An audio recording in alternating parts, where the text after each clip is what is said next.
tanggap, sigap, dan menyatu bersama rakyat. Itulah yang tergambar dari aksi nyata Wali Kota Metro, Haji Bambang Iman Santoso bersama Wakil Wali Kota Dr. Muhammad Rafiq Adi Pradana yang memimpin langsung gerakan gotong royong membersihkan puing-puing pagar SD Negeri 2 Metro Pusat yang ambruk diterjang hujan deras, Sabtu malam tanggal 19 April tahun 2025 malam. Runtuhnya dinding pembatas sekolah itu menyebabkan badan jalan ZA Pagar Alam, Gang Sumur Bandung, RT 013 RW 03, Kelurahan Metro, Kecamatan Metro Pusat tertutup puing-puing tembok, sehingga akses lalu lintas warga sekitar tertutup. Menanggapi kejadian tersebut, pemerintah kota Metro bergerak cepat. Tanpa menunggu hari kerja, Wali Kota bersama jajarannya langsung turun ke lokasi pada Minggu pagi tanggal 20 April tahun 2025. Tidak hanya melakukan peninjauan, tetapi juga ikut bergabung dengan masyarakat, relawan, dan petugas untuk membersihkan sisa-sisa reruntuhan. Wali Kota Metro Bambang Iman Santoso mengatakan lakukan pengecekan setelah menerima laporan dari warga dan tim lapangan, dinding pembatas SD dengan pemukiman warga roboh karena hujan dengan intensitas tinggi. Wali Kota Bambang memilih langsung turun bersama warga dikarenakan bukan hanya soal fasilitas umum, tapi menyangkut keselamatan masyarakat. Dinding sekolah tersebut berdampingan langsung dengan rumah warga dan harus segera ditangani agar tidak membahayakan warga. Selain itu, Wali Kota juga menegaskan bahwa bagian dinding yang masih berdiri akan segera dibongkar agar tidak menjadi ancaman di kemudian hari. Pemerintah Kota Metro juga mengimbau masyarakat untuk tetap waspada dan segera melapor jika menemukan kerusakan infrastruktur akibat cuaca ekstrim. Ke depan, Pemkot berkomitmen untuk meningkatkan sistem mitigasi bencana, termasuk penguatan drainase, pengecekan rutin terhadap bangunan tua, dan optimalisasi peran masyarakat dalam pengawasan lingkungan. Wali Kota menuturkan musibah ini tidak harapkan dan bisa belajar untuk menjadi lebih siap, bukan hanya tugas pemerintah, tetapi tugas semua untuk menjaga dan merawat kota yang kita cintai. Dalam kesempatan yang sama, Wakil Wali Kota Metro, Dr. Muhammad Rafiq Adi Pradana menyampaikan bahwa penanganan darurat telah dilakukan sejak pagi hari dengan melibatkan berbagai pihak, termasuk relawan dari Badan Penanggulangan Bencana Daerah BPBD Kota Metro. Rafiq menjelaskan kegiatan tersebut dibantu sekitar 20 orang relawan dari BPBD. Sejak pukul 6.30 waktu Indonesia Barat, mulai proses pemecahan dan pembersihan puing-puing dengan mengerahkan bentor dan kendaraan pikap untuk mempercepat proses pengangkutan material bangunan yang runtuh. Ia juga menambahkan bahwa proses rehabilitasi akan diprioritaskan, tidak hanya untuk memperbaiki akses jalan, tetapi juga untuk memastikan operasional sekolah tidak terganggu dan lingkungan sekitar tetap aman. Wakil Wali Kota mengatakan panjang tembok yang roboh sekitar 20 meter dan akan diperbaiki semua.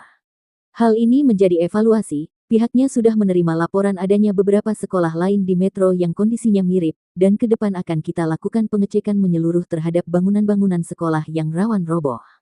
Kegiatan gotong royong yang dipimpin langsung oleh pimpinan daerah ini disambut antusias oleh warga sekitar. Banyak warga terlihat ikut serta membantu mengangkat batu dan membersihkan sisa-sisa reruntuhan. Aksi ini bukan hanya simbol kehadiran negara dalam situasi darurat, tetapi juga menjadi contoh sinergi antara pemerintah dan masyarakat dalam menghadapi bencana. Seperti disebutkan Junaidi warga setempat yang ikut dalam kegiatan gotong royong tersebut, ia mengapresiasi dan mengucapkan terima kasih atas kehadiran pemimpin yang cepat tanggap segera turun tidak menunggu laporan panjang dan tentu sangat membantu warga. Diketahui, curah hujan tinggi yang mengguyur kota Metro dalam beberapa hari terakhir memang menyebabkan beberapa titik mengalami genangan air dan kerusakan ringan. Namun, berkat koordinasi lintas sektor yang tangguh, situasi dapat ditangani dengan baik. Yang pembatas dengan rumah warga ini ada yang roboh. Semalam saya juga udah ke lokasi, baru pagi ini memang saya kepingin bareng bersama kawan-kawan untuk segera membersihkan ini. Terus nantinya juga karena memang ini betul-betul pas berdampingan dengan rumah warga, takut kalau misalkan kedepannya ada kejadian lagi maka akan timbul korban. Maka terus dinding yang belum roboh pun nanti akan langsung dirobohkan sekalian, diganti dengan fondasi yang baru, yang bagus untuk menjaga keselamatan semuanya. Tapi hari ini bagaimanapun juga ini adalah bagian daripada musibah bencana alam yang semuanya juga tidak ada yang memprediksi. Karena adanya hujan deras inilah terus akhirnya kejadian ini terjadi. Tapi kita bersyukur bahwasanya bencana alam ini tidak sampai mengenai ke warga setempat. Itu aja yang paling kita pikirkan. Ya. Kita ada relawan dari BPPD, jumlahnya hampir 20 orang sudah bekerja dari paling pagi itu kalau nggak salah jam 6:30 kita sudah memecah para tembok ini menjadi puing-puing, sudah diangkut ada lewat pickup, ada juga dari bentor. Kita usahakan secepat mungkin supaya jalur jalan ini bisa dilalui oleh masyarakat secepatnya. Termasuk untuk pembangunan tadi dari Pak Sekda sudah mengkonfirmasi ini akan diprioritaskan sehingga operasional sekolah juga bisa berjalan dengan baik, dan semoga pada saat hujan lagi rumah warga tidak terendam banjir karena ini ada jalur drainase juga di sekitar 20 meter tadi semalam sudah dihitung juga. Ini semua akan diperbaiki sehingga kejadian seperti itu tidak terulang lagi. Nanti juga kita usahakan, kita akan cek-cek juga bangunan-bangunan sekolah seperti ini karena ternyata saya dapat laporan juga masih ada beberapa sekolah yang juga sebenarnya kondisinya kurang lebih seperti ini. Nanti akan kita buat surat edaran juga untuk mereka melakukan pengecekan karena memang kebetulan juga akan ada renovasi sekolah di tahun ini.